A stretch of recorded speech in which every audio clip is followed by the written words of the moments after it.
चार छोटे छोटे शब्द हैं। जैसे कि सबसे पहले हम लोग को समझना है, ये कहाँ चला गया जी, सबसे पहले हम लोग को समझना है वृत्तखंड, है ना, एक तो ये समझना है, एक हम लोग को समझना है तिर्यक खंड, ठीक है। वृत्तखंड को लोग बोलते हैं सेगमेंट, क्या बोलते हैं, सेगमेंट। इंग्लिश भी थोड़ा थोड़ा सा सीखना चाहिए, साफ मना करना ठीक नहीं है। और तिर्यक खंड को बोलते हैं हम लोग सेक्टर। दो चीजें समझनी है। इसके अलावा हम लोग समझेंगे एक चाप क्या है जिसको आर्क कहा जाता है, और एक हम लोग समझेंगे जीवा, जिबुआ ना रे, जिबुआ तो चलते रहता है, जीवा जिसको हम बोलते हैं कोड। ये चार शब्द को जानेंगे, फिर दो फॉर्मूला बनाएंगे, बात आगे बढ़ जाएगी। देखिए यह है वृत्त, पिछला चैप्टर हम लोग बहुत अच्छे से इसका परिचय किए थे पिछला वीडियो में।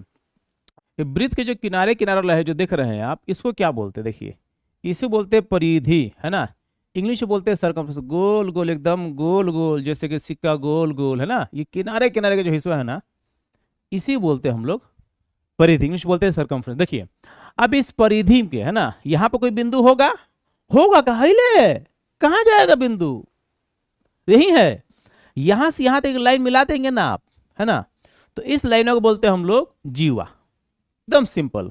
वो पूछे व्हाट इज कोड, तो बोलेंगे the line between one point of this circumference to the another point of the circumference, है ना, मतलब वृत्त की परिधि जो होती है उसकी एक बिंदु से दूसरे बिंदु तक जाने वाली रेखा को हम लोग बोलते हैं जीवा, है ना।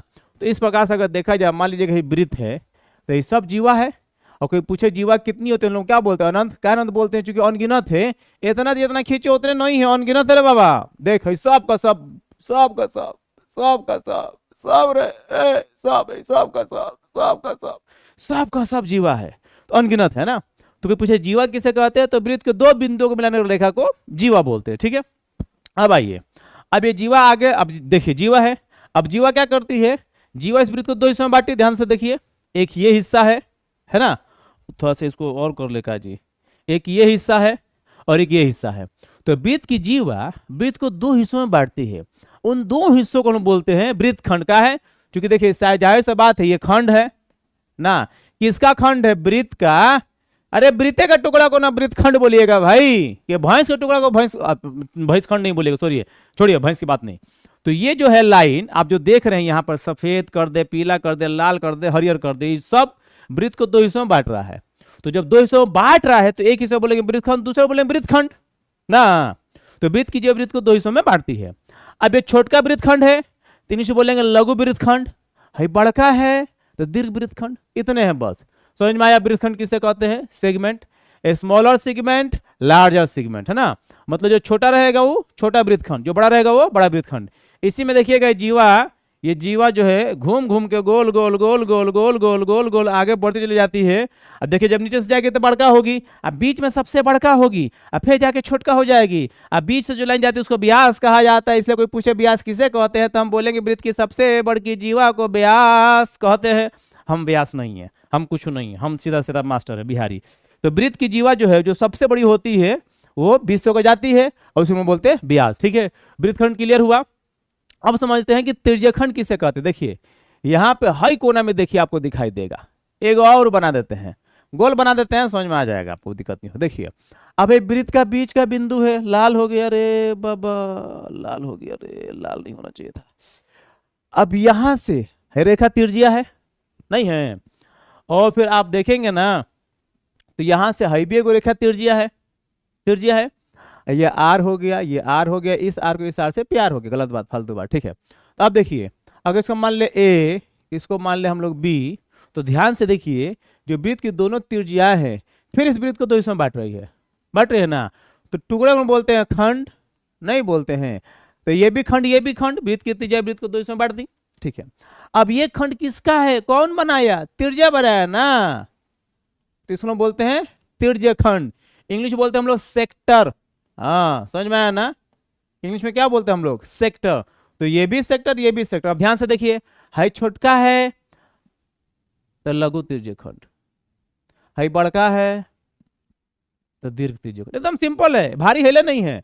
तो वृत्त की त्रिज्या जब वृत्त को दो हिस्सों में बांटती हैं तो एक हिस्से बोलते हैं सेक्टर, दूसरे को बोलते हैं सेक्टर, लेकिन छोटका रहेगा तो लघु वृत्तखंड, त्रिज्यक खंड सॉरी, अब बड़का रहेगा तो दीर्घ त्रिज्यक खंड। तो आपको समझना है वृत्तखंड और त्रिज्यक खंड में अंतर यह है कि वृत्तखंड बनता है जीवा से, वृत्तखंड बनता है जीवा से, वृत्तखंड बनता है जीवा से। तीजे खंड जो बनता है ना बाबू, मोरा लाल हो, मोरा करेजा, मोरा सुगा, तीजे खंड बनता है वो तिर्जा से बनता है। दोनों क्लियर हो गया, वृत्तखंड क्लियर हो गया, तीजे खंड क्लियर हो गया, जो क्लियर। चाप किसे कहते हैं बा, बहुत आसान है। देखिए है जो परिधि, जब वृत्त, जब तीजे खंड बनेगा ना, तो एक और लाइन से दूसरा लाइन तक जो खिंचाएगा टुकड़ा, इसी बोलते हैं चाप। तो बेसिकली चाप is a part of circumference, मतलब वृत्त की जो जीवा होती है उसी के जैसा। आप देखिए यहाँ से यहाँ तक ये पूरा पूरा क्या हो गया, चाप हो गया, है ना। तो परिधि का, सॉरी, वृत्त का जो परिधि होता है उसी को टुकड़े को हम लोग चाप बोलते हैं, ठीक है। वृत्तखंड के लिए, त्रिज्या खंड के लिए, चाप के लिए, जीवा के लिए। अब हमको दो चीज समझना है इसमें बहुत आसानी से, एक फॉर्मूला बनाना है, बल्कि हमको बनाने को चाप की लंबाई का फॉर्मूला और त्रिज्या खंड का सूत्र। लेकिन सेक्टर के अलावा मैं चाहता हूं एक और आपको वेक्टर पढ़ाऊं, जबरदस्त। देखिए आपको बहुत जरूरत है, देखिए ध्यान से देखिए आपको, है ना। ये क्या है, हरा हो जा रहा है जी, है, हम इसको हरा नहीं कर रहे, हरा हो जा रहा है, यही ना फालतू काम है इसका, ठीक है। लाल, ठीक है, चलिए अब देखिए हम लोग समझेंगे एक चीज और। अब अगर इस वृत्त के बीचों बीच से एक लाइन खींच दे आप, तो ये व्यास है। एक और लाइन खींच दे, यो व्यास है। तो वृत्त में अगर दो ठो व्यास खींचिएगा ना, तो वृत्त को चार टुकड़े में बांट देगा, और एक टुकड़ा बोलते हैं क्वाड्रेंट। क्या बोलते हैं मोरा लाल रे, क्वाड्रेंट। राइटिंग मेरी थोड़ी सी गंदी है, हम प्रयास करें कि जल्द से जल्द सुधर जाए, लेकिन क्या कीजिएगा, बचपन की जो बुरी आदतें हैं ना, सुधरने का नाम नहीं लेती हैं। क्वाड्रेंट इंग्लिश में बोलते हैं चतुर्थांश। मैंने चतुर आदमी नहीं रहे ना, ना ऐसा थोड़ी है कि चतुर्थांश ना, ठीक है। अब ये क्वाड्रेंट हो गया, तो वृत्त की दो व्यास, वृत्त को चार टुकड़े में बांटते हैं, उसको बोलते हैं क्वाड्रेंट। अब बेसिकली देखा जाए तो ये भी एक प्रकार का सेक्टर ही है ना। ये भी त्रिज्याखंड है, चूंकि देखिए यहाँ से और यहाँ से दो त्रिज्या निकलती हैं, तो दोनों त्रिज्या टुकड़ा बना रही हैं। तो हमने चतुर्थांश समझा, त्रिज्याखंड समझा, वृत्तखंड समझा, चाप समझा और जीवा समझा, बस। अब देखिए इतना आप झेल गए, कहानी खत्म। इसके बाद से सटासट फटाफट खटाखट सब सवाल बनाइएगा, मतलब यूं समझिएगा कि आप हीरो हो जाइएगा। और लड़कियां तो, मतलब लड़की तो देवी लोग, ठीक है, लड़का लगता हीरो हो जाएगा। तो हीरो जो हो जाएगा वो छक्का चौका मारेगा बोर्ड के एग्जाम में जाके, दो फॉर्मूला लिख लीजिएगा तो सुपर हीरो हो जाइएगा। समझिए, सबसे पहले हम लोग समझना होगा त्रिज्यखंड का सूत्र।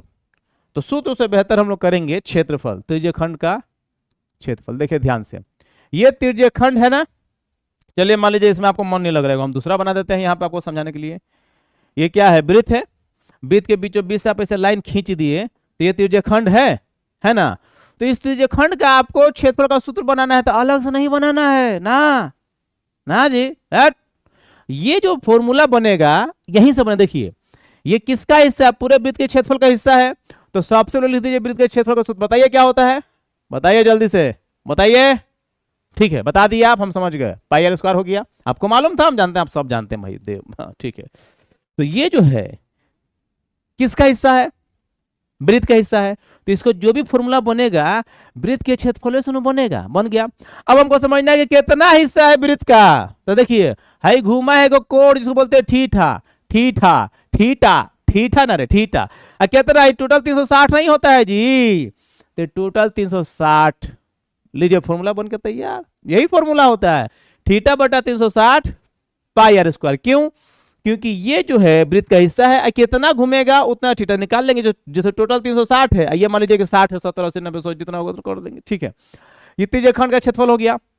अब हम लोग चाप की लंबाई, बस खत्म। अब यहां से सवाल बनाना शुरू हो जाएगा, दौड़ा दिया जाएगा एकदम।